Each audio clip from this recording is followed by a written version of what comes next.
Iran ও ইসরায়েলের মধ্যে উত্তেজনা ক্রমশই বাড়ছে। দুই দেশেই ইরানের ক্ষেপণাস্ত্র হামলার পর ইসরায়েল পাল্টা পদক্ষেপের কথা বলেছে।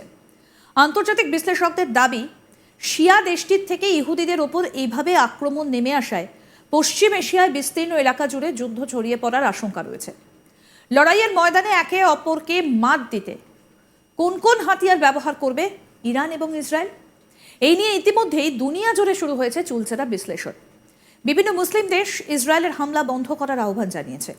এরই মধ্যে পাকিস্তান ইসরায়েলকে পারমাণবিক হামলার হুমকি দিয়েছে। শোনা যাচ্ছে পাকিস্তানের পক্ষ থেকে ইসরায়েলকে কঠোর সতর্ক করা হয়েছে। মানে বুঝুন, একেতেই খেতে পাচ্ছে না, সরকার দেউলিয়া হয়ে গেছে, সেই জায়গায় কিনা অন্য দেশ হামলার ছক কষছে, লজ্জাও করে না।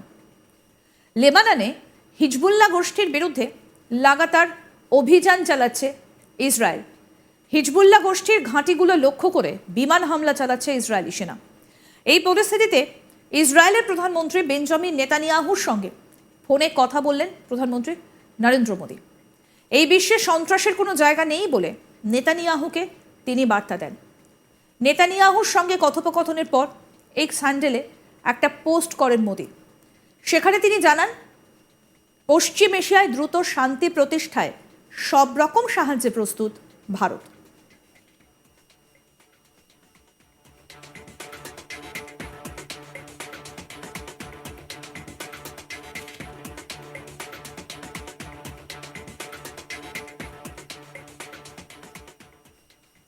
এক্স হ্যান্ডেলে প্রধানমন্ত্রী মোদী লেখেন, পশ্চিম এশিয়ায় বর্তমান পরিস্থিতি নিয়ে ইসরায়েলের প্রধানমন্ত্রী নেতানিয়াহুর সঙ্গে কথা হয়েছে। আমাদের এই বিশ্বে সন্ত্রাসের কোনো জায়গা নেই, সমস্ত পণবন্দীদের নিরাপদে উদ্ধার করতে হবে। পশ্চিম এশিয়ায় এই অশান্তির সূত্রপাত গত বছরের অক্টোবরে ইসরায়েলি নাগরিকদের অপহরণ করে হামাস। তারপরই গাজায় অভিযান শুরু করে ইসরায়েলি সেনা। আর এখন ইরানের মদতপুষ্ট হিজবুল্লাহ গোষ্ঠীর বিরুদ্ধে লেবাননে অভিযান চালাচ্ছে ইসরায়েলি সেনা। সীমান্তে হিজবুল্লাহর ঘাঁটিগুলি গুঁড়িয়ে দিতে গ্রাউন্ড অভিযানও শুরু করেছে। এই অভিযানের বিষয়ে আমেরিকাকেও জানিয়েছে ইসরায়েল।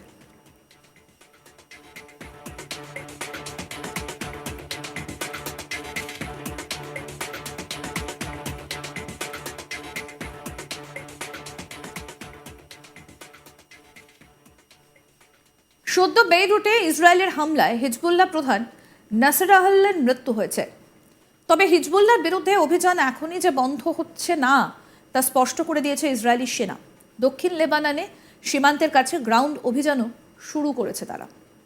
দক্ষিণ ইসরায়েলে ফিলিস্তিনি জঙ্গিদের অতর্কিত হানায় কার্যত নাস্তানাবুদ হয়ে গিয়েছিল ইসরায়েল ডিফেন্স ফোর্স। 2023 সালের সেই ঘটনায় প্রশ্ন উঠেছিল, যাদের ক্ষেপণাস্ত্র হানা রুখতে অত্যাধুনিক ব্যবস্থা, আয়রন ডোম এত উন্নত, তারা কেন শেষ মুহূর্তে এই হানা রুখতে ব্যর্থ হলো? প্রবল সমালোচনা শুরু হয়েছিল সেবার। মুখ পুড়েছিল ইসরায়েলের বেঞ্জামিন নেতানিয়াহু সরকারের। সময়টা ছিল 7ই অক্টোবর। এক বছর পর হিজবুল্লাহ নেতা হাসান নাসরাল্লাহর মৃত্যুর পরই ইরানের যাবতীয় রাগ গিয়ে পড়ে ইসরায়েলের ওপর।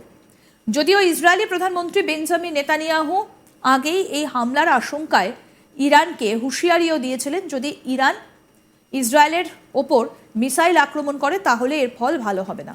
কিন্তু পাল্টা তেহরানের তরফেও মারাত্মক হামলার আগ্রাসন ঘোষণা করা হয়।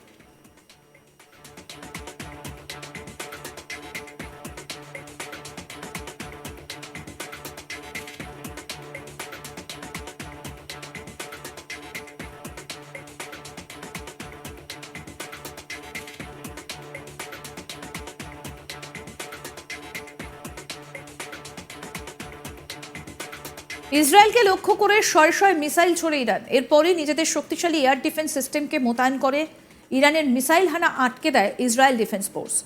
যে সময় আয়রন ডোম ইরানের মিসাইল হানা আটকাতে ব্যস্ত ছিল, সেই সময় নিরাপদ জায়গায় নিজেদের নাগরিকদের সরিয়ে নিয়ে যাবার কাজ করে ইসরায়েল ডিফেন্স ফোর্স।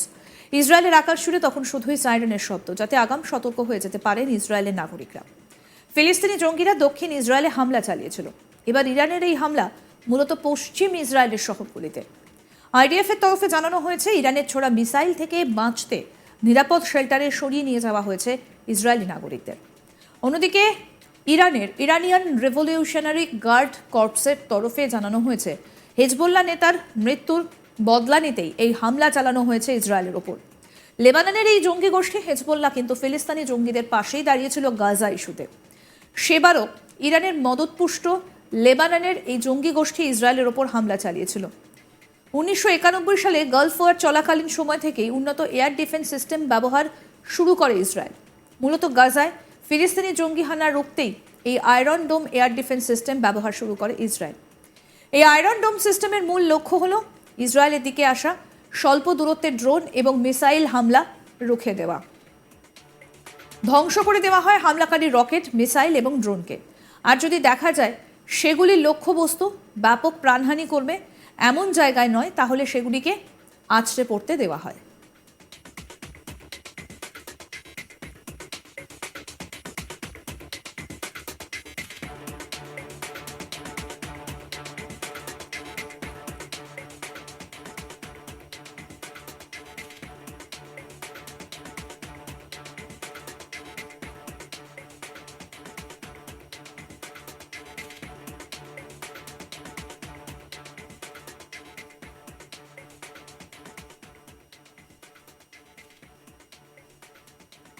ইরান এবং ইসরায়েলের মধ্যে উত্তেজনা ক্রমশই বাড়ছে। দুই দেশেই ইরানের ক্ষেপণাস্ত্র হামলার পর ইসরায়েল পাল্টা পদক্ষেপের কথা বলেছে। আন্তর্জাতিক বিশ্লেষকদের দাবি, শিয়া দেশটির থেকে ইহুদিদের ওপর এভাবে আক্রমণ নেমে আসায় পশ্চিম এশিয়ায় বিস্তীর্ণ এলাকা জুড়ে যুদ্ধ ছড়িয়ে পড়ার আশঙ্কা রয়েছে। লড়াইয়ের ময়দানে একে অপরকে মাত দিতে কোন কোন হাতিয়ার ব্যবহার করবে ইরান এবং ইসরায়েল, এই নিয়ে ইতিমধ্যেই দুনিয়া জুড়ে শুরু হয়েছে চুলচেরা বিশ্লেষণ। বিভিন্ন মুসলিম দেশ ইসরায়েলের হামলা বন্ধ করার আহ্বান জানিয়েছে। এরই মধ্যে পাকিস্তান ইসরায়েলকে পারমাণবিক হামলার হুমকি দিয়েছে। শোনা যাচ্ছে পাকিস্তানের পক্ষ থেকে ইসরায়েলকে কঠোর সতর্ক করা হয়েছে। মানে বুঝুন, একেতেই খেতে পাচ্ছে না, সরকার দেউলিয়া হয়ে গেছে, আর সেই জায়গায় কিনা অন্য দেশ হামলার চক কষছে, লজ্জাও করে না।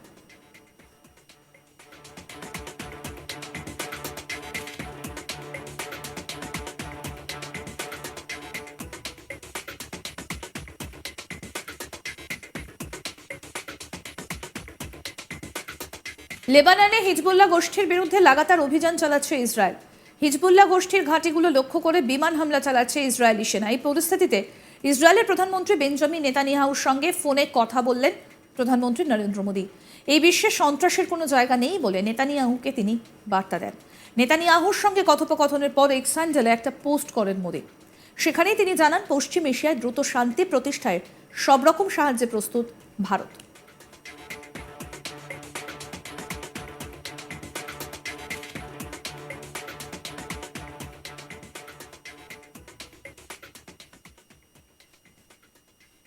আরও আপডেট পেতে দেখতে থাকুন আজ তাক বাংলা, সাবস্ক্রাইব করতে ভুলবেন না।